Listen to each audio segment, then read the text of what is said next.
Buenas tardes, profesora. Mi nombre es Nazaret Ureña Solís y bueno, en este corto video vamos a explicar y analizar el estudio del caso 3, el cual fue asignado según era la inicial del apellido de cada uno.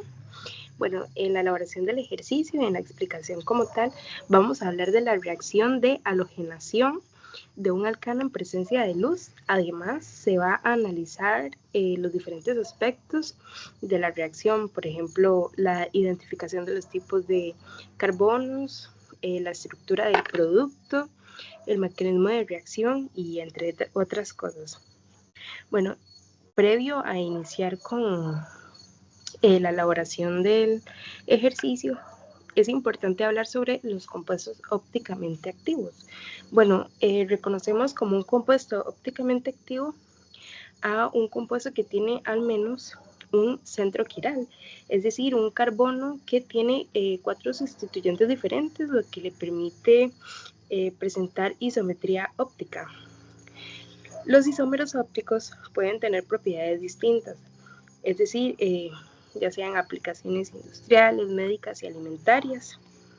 Bueno, ejemplos de compuestos ópticamente activos tenemos el ácido láctico, que es el que normalmente se utiliza para elaborar productos comestibles como el yogur y bebidas fermentadas.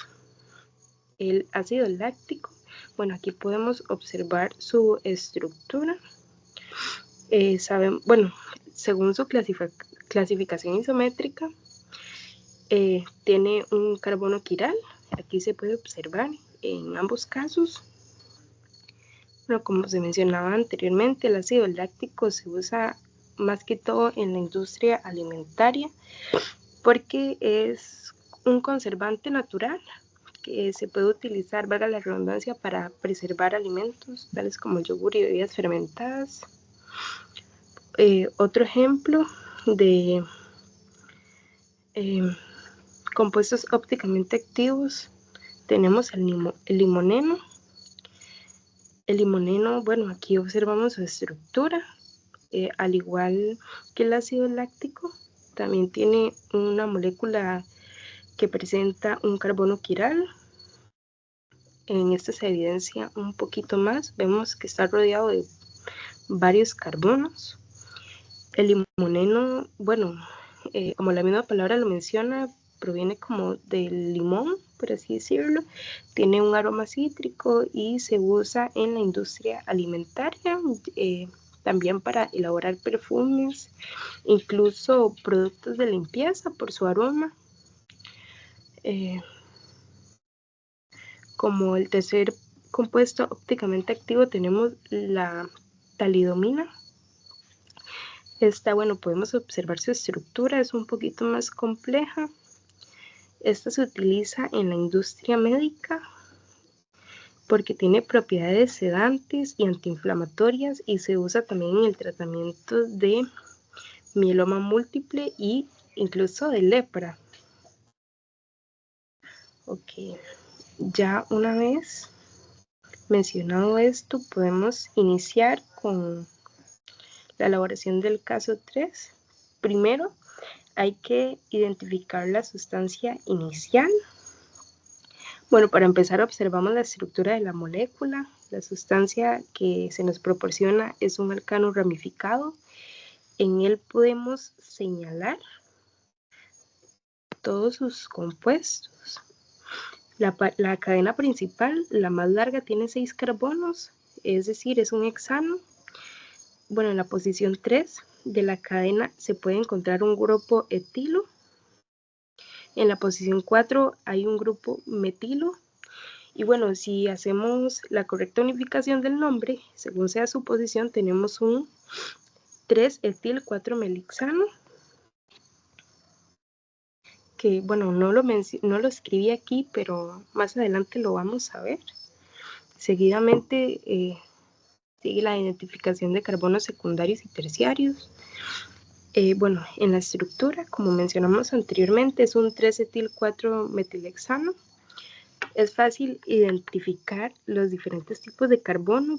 Por ejemplo, están los primarios, que son los que están unidos por un solo carbono, los secundarios, que son unidos por 2 carbonos, y los terciarios, que son unidos por 3 carbonos. Para esta reacción en particular es importante que nos enfoquemos en los secundarios y en los terciarios. Esto se debe porque en la halogenación por radicales ocurre más fácilmente en aquellos carbonos que forman radicales más estables. El carbono terciario es el más importante en este caso porque al perder hidrógeno se genera un radical, el cual, bueno, podemos observar que es más estable en comparación con los secundarios, a pesar de que el secundario cuenta con 3 carbonos y el terciario solo cuenta con 2 carbonos. Aquí, bueno, utilicé el ejemplo del signo de más para identificar los terciarios y luego para identificar los secundarios. Okay. Seguidamente, bueno, vamos a hablar de la estructura del producto principal.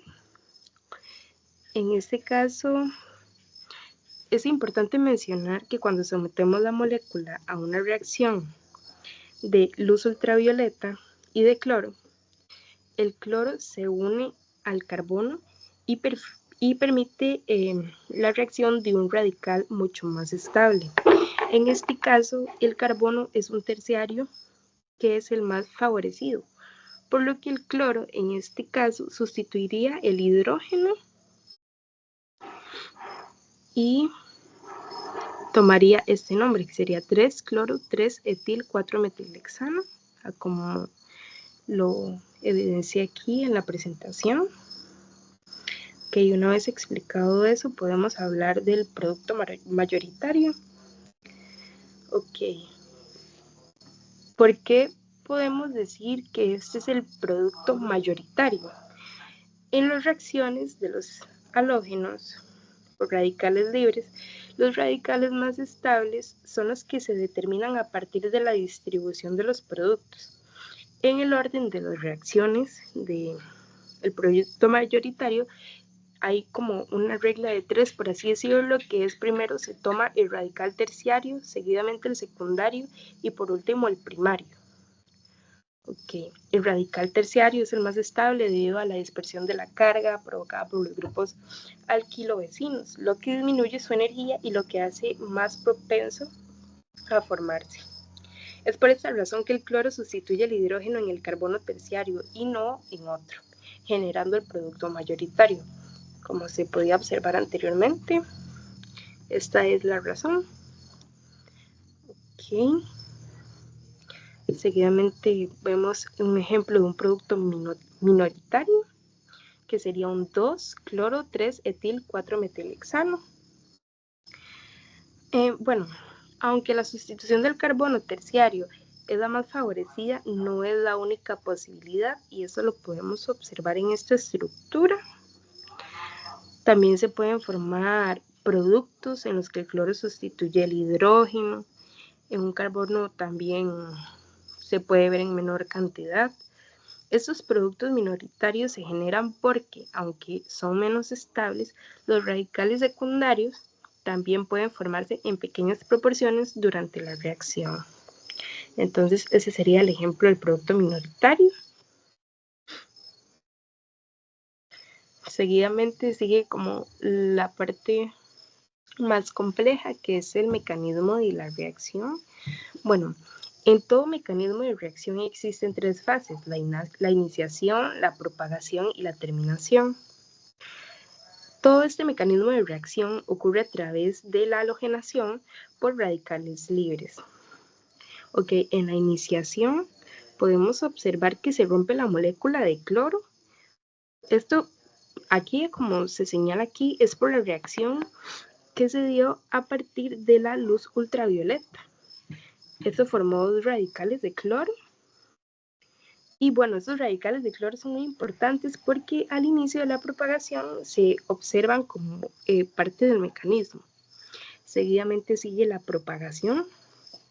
Bueno, en esta parte, como se señala aquí, se separó en dos y es porque ocurren dos reacciones claves. El radical del cloro, como se puede observar, reacciona con la molécula del 3-etil-4-metildexano, arrancando, por así decirlo, el hidrógeno del carbono terciario y generando un radical que también se presenta en esa posición. Luego, ese radical reacciona con otra molécula de cloro, lo que forma un producto final donde el cloro se une a la estructura y regenera un radical de cloro, es decir, lo vuelve a crear. Finalmente, en la terminación, los radicales pueden combinarse entre sí para formar moléculas estables y detener la reacción. Un ejemplo de esto son dos radicales que pueden unirse y formar nuevamente cloro, o dos radicales de la estructura orgánica que pueden unirse y formar subproductos. Esa sería la parte del mecanismo de reacción. Que bueno, sí, no se entiende muy bien porque mis dibujos no son los mejores, pero espero que con la explicación haya quedado claro. Luego, bueno, la identificación de los centros quirales. No sé si lo mencioné al inicio, pero un centro quiral es un carbono que tiene 4 sustituyentes diferentes, lo que hace que la molécula tenga una actividad óptica. En el producto final se pudo identificar, por así decirlo, dos centros quirales. Aquí, perdón, solo uno, el cual se evidencia aquí, que está como marcado por un asterisco. Bueno, esto es importante porque la presencia de un centro quiral genera isómeros ópticos. Esto significa que existen diferentes configuraciones espaciales en una sola molécula, es decir, en la molécula de estudio. Finalmente podemos determinar la configuración absoluta, ya sea R o sea S.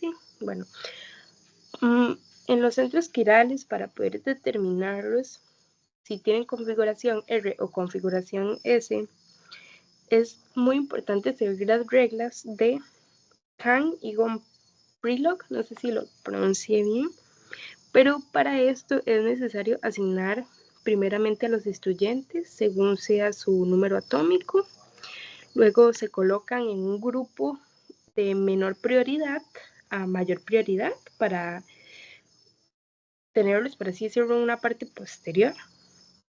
Ahora se observa en un sentido de giro entre los tres grupos. Si el sentido horario es porque la configuración es R, y por otro lado, si el sentido es antihorario es porque la configuración es S. En este caso, bueno, tenemos que gira en torno al horario, por lo que quiere decir que es, por ejemplo, bueno, tras analizar la estructura, podemos determinar que la configuración en efecto es R. Bueno, aquí están las referencias bibliográficas que se utilizaron y eso sería de mi parte. Muchísimas gracias por ver mi video.